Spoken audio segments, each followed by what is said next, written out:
Mirror by Sylvia Plath. Structure, Summary, Analysis. Hello and welcome to the discourse. Mirror is a poem by Sylvia Plath that she wrote in 1961 after giving birth to her first child.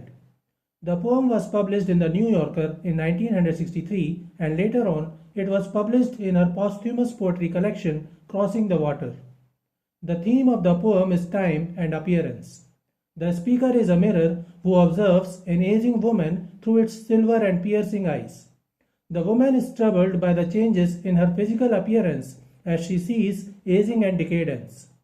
The mirror reminds her of mortality which she fears. The poem also accuses the rigid standards of beauty and youth to which women are often expected to conform.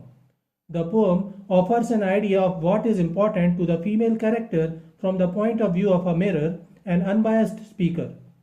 The mirror observes that the very parts of the woman's body that patriarchal society deems most valuable are also the parts of her that are fading away their glory and attraction.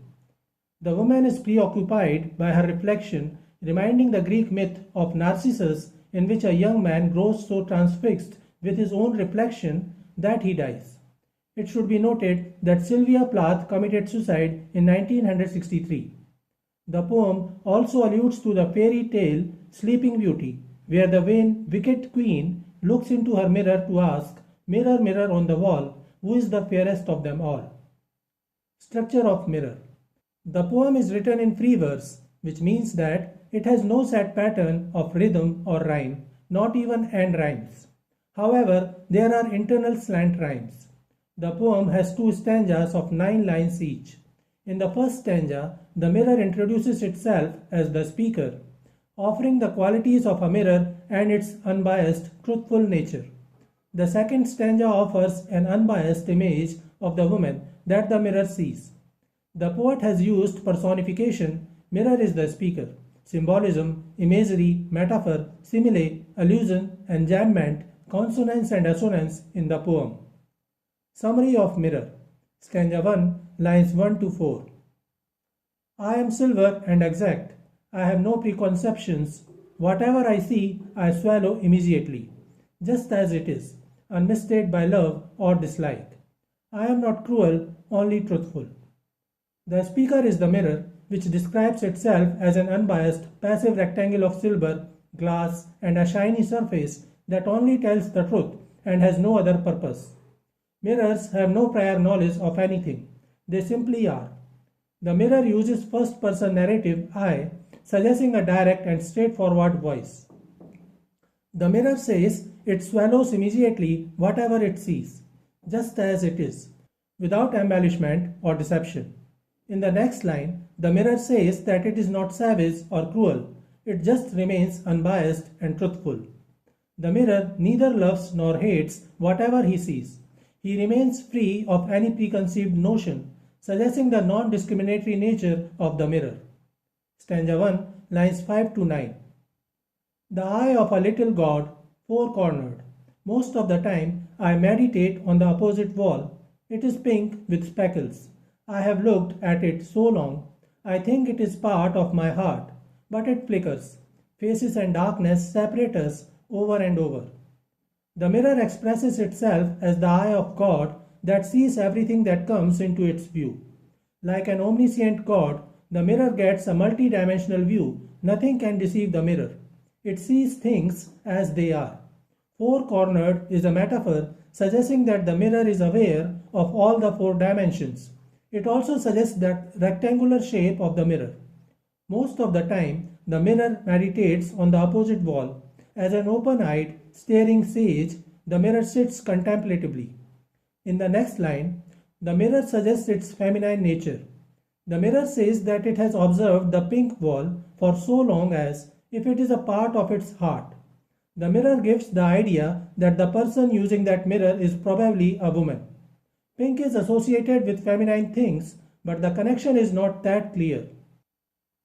In line 8, it is the pink wall, and in line 9, us refers to the image of the wall, which is the amalgamation of the wall and the mirror. The mirror states that his sage-like steady view is often interrupted by darkness and individuals standing between it and the wall. Stanza 2, lines 10 to 13. Now I am a lake. A woman bends over me, searching my reaches for what she really is. Then she turns to those liars, the candles or the moon. I see her back and reflect it faithfully.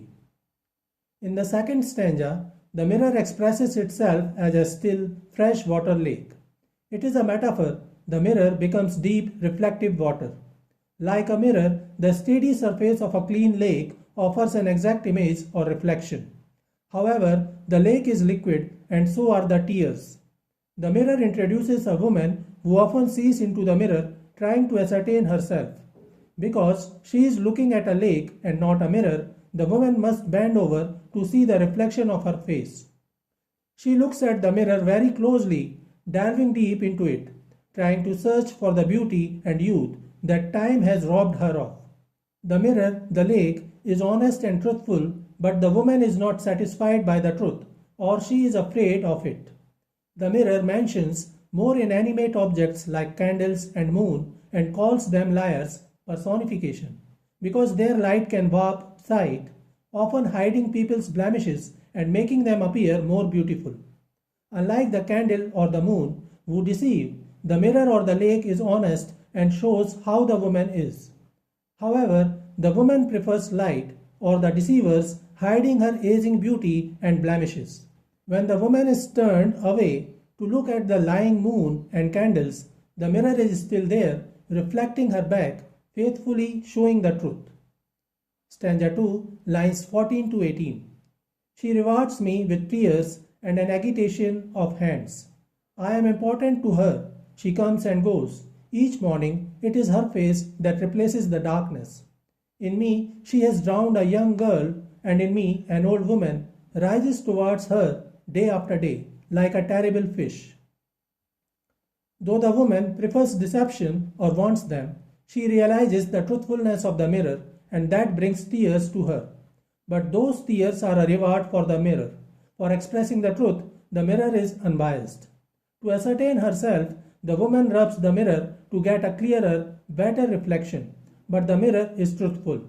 Her agitation, her tears, and her wavering hands may disturb the lake for a while, creating ripples, but soon it settles and the mirror offers the truthful image again.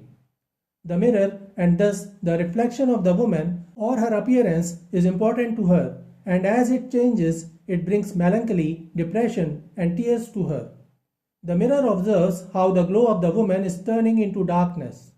In the mirror or lake, the woman has drowned a young girl, herself. She has lost her youth. Every day she observes the mirror and sees an old woman rising from the lake. The woman's reflection is changing and aging. She sees herself growing into an old woman. Drowning and rising in the lake metaphorically describe aging. Replacing the young girl daily is the face of an old woman, surfacing like a terrible fish. It is a simile. In her own reflection in this lake, beautiful youth is sinking and terrible old age is rising. So this is it for today. We will continue to discuss the history of American English literature. Please stay connected with the discourse. Thanks and regards.